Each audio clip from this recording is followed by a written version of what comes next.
بہت زیادہ ہے۔ یہاں اقلیتوں کے ساتھ بدسلوکی اور ان کی تذلیل کی جاتی ہے۔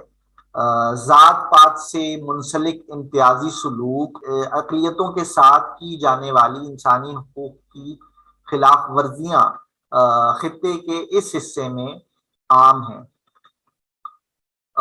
کوہلی، بھیل، میگھوار وغیرہ ان جیسے خاندانوں سے تعلق رکھنے والے وہ لوگ جنہوں نے تعلیم حاصل کی اور خود کو استاد، وکیل یا سماجی کارکن کے مقام تک پہنچایا، وہ اس امتیازی سلوک کو یاد کرتے ہیں جو انہیں اس مقام تک پہنچنے میں برداشت کرنا پڑا تھا۔ مثال کے طور پہ اگلی صفوں میں بیٹھنے اور عام گلاس میں پانی پینے سے منع کر دیے جانے سے ہونے والے اچھوت پن کا احساس وہ کبھی نہیں بھول سکتے۔ پچھلے 74 سالوں میں کوئی بھی دلتوں، پچھڑوں کی اذیت کا مشاہدہ کر سکتا ہے جنہیں زندگی کے ہر شعبے میں امتیازی سلوک کا سامنا ہے۔ انڈیا کے نیشنل کرائم بیورو ریکارڈ کے مطابق 2016 کے دوران دلتوں کے خلاف مظالم کے ریکارڈ کیسز کی تعداد 1,67,000 تک پہنچ گئی۔ اقلیتوں بشمول مسلمان، مسیحی، بدھسٹ اور یہاں تک کہ سکھوں کے لیے بھی ہندوستان میں آزادی کوئی معنی نہیں رکھتی، اور المیہ یہ ہے کہ اقلیتوں کے لیے مرتب کردہ سماجی پروگرام کو دراصل نافذ ہی نہیں کیا جا سکا۔ انڈیا میں گزشتہ ایک دہائی سے مذہب سے متعلق سماج دشمنی بڑھتی جا رہی ہے۔ اقلیتیں اکثریت کے دباؤ میں ہیں، وہ دہشت گردی کے ماحول کے سائے میں رہ رہے ہیں اور ریاست انہیں تحفظ دینے میں ناکام اور خاموش تماشائی بن چکی ہے۔ بلکہ کئی حکومتی جماعت سے تعلق رکھنے والے لیڈرز اس آگ کو مزید ہوا دیتے رہتے ہیں۔ مسئلہ بنیادی طور پر نوآبادیاتی ماضی کو سمجھنے اور ایک ایسا سیاسی نظام بنانے میں ناکامی ہے جو وہاں کے تمام شہریوں کو ان کی انسانی صلاحیتوں کا ادراک کرنے کے مواقع فراہم کرے،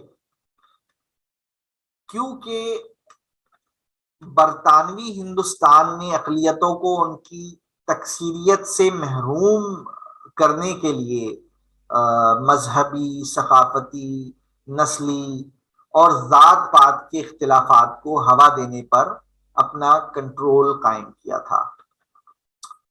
ہمیں یہ دیکھنا ہوگا کہ قتل عام، نسل کشی، لنچنگ، عصمت دری اور لوٹ مار کے درمیان جمہوریت کیسے کام کرتی ہے۔ ذات پات کی بنیاد پر انسانی سلوک آج دنیا میں انسانی حقوق کے سب سے سنگین مسائل میں سے ایک ہے، جو عالمی سطح پر 260 ملین سے زیادہ لوگوں کو بری طرح متاثر کر رہا ہے۔ دنیا کی 77% آبادی ایسے ممالک میں رہ رہی ہے جہاں مذہب پر بہت زیادہ پابندیاں عائد ہیں، اور مذہبی آزادی کا سوال تیزی سے ایک عالمی مسئلے میں تبدیل ہوتا جا رہا ہے۔ اقلیتوں کے خلاف امتیازی سلوک مصائب کا باعث بنتا ہے، تفرقہ پھیلاتا ہے اور خوف کے ماحول میں حصہ ڈالتا ہے۔ یہ جنوبی ایشیا، خاص طور پر ہندوستان میں ایک سنگین مسئلہ ہے، اور اس قسم کے اجتماعی سلوک میں سماجی امتیاز اور ذات پات کی ایک شکل بہت اہم ہے۔ ذات پات کا نظام انسانیت کے خلاف ہے، یہ انسانی حقوق کی خلاف ورزی ہے۔ یہ کہنا غلط نہیں ہوگا کہ ذات پات کی بنیاد پر امتیازی سلوک ہندوستان میں سب سے بڑا مسئلہ ہے۔ آئینی تحفظات اور 201 ملین شیڈیول کاسٹ کے تحفظ کے لیے خصوصی قانون سازی کے باوجود ان کے ساتھ بنیادی انسانی حقوق کی خلاف ورزیاں بڑے پیمانے پر جاری ہیں، جیسا کہ انصاف تک رسائی اور دلتوں کے خلاف بڑھتا ہوا تشدد، دلت خواتین کے خلاف متعدد امتیازی سلوک، غلامی، چائلڈ لیبر، تعلیم میں امتیاز، بنیادی خدمات تک رسائی نہ ہونا اور سماجی اور اقتصادی حقوق کی سلبی۔ ہر گزرتے دن کے ساتھ دلت انسانی حقوق محافظوں کے لیے زمین سکڑتی جا رہی ہے۔ اقلیتی حقوق انفرادی و اجتماعی حقوق ہیں جن کے ذریعے اقلیتی گروہوں سے تعلق رکھنے والے افراد کو اپنی ثقافت سے لطف اندوز ہونے، اپنی زبان استعمال کرنے، اپنے مذہب کا دعویٰ اور اس پر عمل کرنے، اظہار رائے اور اجتماع کی آزادی، تعلیم اور روزگار کے مساوی مواقع اور عوامی زندگی میں بھرپور شرکت سے لطف اندوز ہونے کا حق حاصل ہے۔ میں یہاں اس ویبینار کے توسط سے سارن کی جانب سے چند غور طلب تجاویز دینا چاہوں گا۔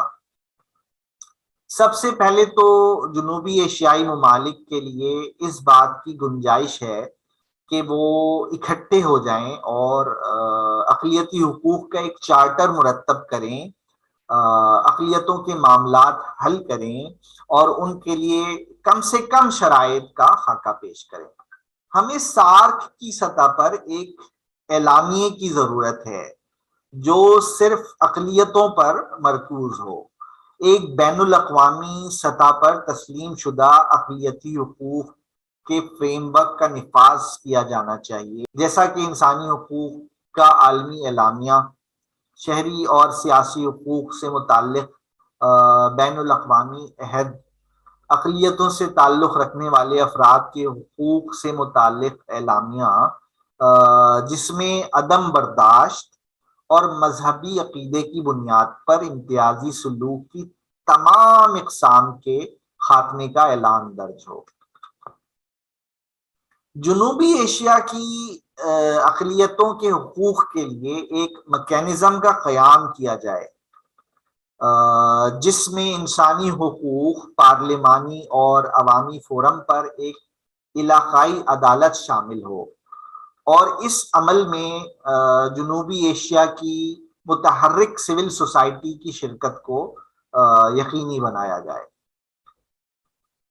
ایک سارک اقلیتی حقوق کمیشن ریاستوں کے اداروں کے درمیان ہم آہنگی اور توازن کو یقینی بنانے کے لیے جو اقلیتوں کے حقوق کے تحفظ اور فروغ کے ذمہ دار ہیں، اس بات کو یقینی بنائیں کہ قانونی، سماجی، اقتصادی اور سیاسی فریم ورک اقلیتی برادریوں کے مرکزی دھارے میں آنے اور ان کی ترقی سے مطابقت رکھتا ہو، اور ان کے حقوق کے فروغ اور تحفظ کو یقینی بنانے کے لیے تمام امتیازی رکاوٹوں کو دور کرتا ہو۔ بہت شکریہ جی، بہت بہت شکریہ خرم صاحب۔ Hello, good morning every one. میرا نام ارانسکا ہے، میں انڈیا ناگپور مہاراشٹر سے ہوں، اور آج کی سبھا میں سبھی کو بہت بہت بدھائی دیتی ہوں میں۔ اور میرا کویسچن ڈاکٹر خرم جی سے ہے۔ جیسے ہم لوگ ابھی آج مینلی مہاتما جیوتبا جی کے بارے میں بات کر رہے ہیں، لیکن میں بیرسٹر جناح جی کے بارے میں آپ سے جاننا چاہتی ہوں کہ ان کی جو پیس تھیوری ہے، جو بھی ان کا ریکنسیلیشن کا جو بھی انہوں نے بتایا پیس اور ریکنسیلیشن کے بارے میں، وہ آج کے اس استھتی میں جو ہم چل رہے ہیں 21 سینچری میں، ہم لوگ یہاں پر اسے کیسے اپلائی کر سکتے ہیں یا کیسا اس کا ریلیونس ہے؟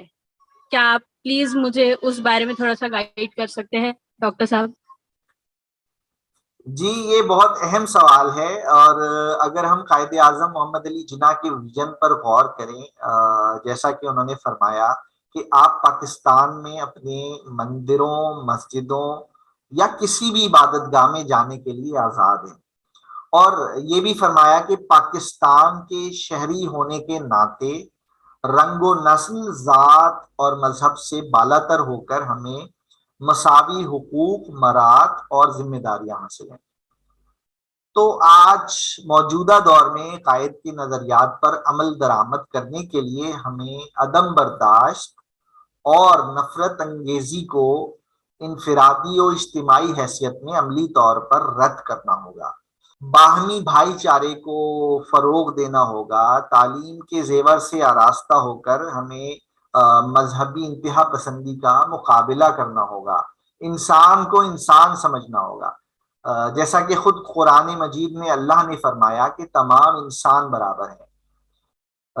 یہ نہایت غور طلب بات ہے کہ اللہ نے انسان کا لفظ منتخب کیا، یہ نہیں فرمایا کہ تمام مسلمان برابر ہیں، بلکہ یہ ارشاد فرمایا کہ تمام انسان برابر ہیں۔ تو یہ وہ پیمانہ ہے جو ہمیں مساوات کی راہ دکھاتا ہے۔ ضرورت اس بات کی ہے کہ ہم اپنی مذہبی اقلیتوں کے درمیان دوسرے ممالک کی اکثریت کے ساتھ بات چیت کو آسان بنائیں۔ کرتارپور راہداری علاقائی امن کے لیے میں سمجھتا ہوں امید کی ایک علامت اور بہترین کاوش ہے۔ پچھلے دنوں کیریکولم ریفارم جیسا اہم پروجیکٹ بھی شروع ہو چکا ہے، جس کا مقصد ہر بچے کو یکساں نصاب پڑھانا ہے۔ یہ ایک اور خوشائن بات ہے کہ جس کے نتیجے میں معاشرے سے امیری، غریبی اور مذہبی بنیادوں پر امتیاز کا خاتمہ ممکن ہے۔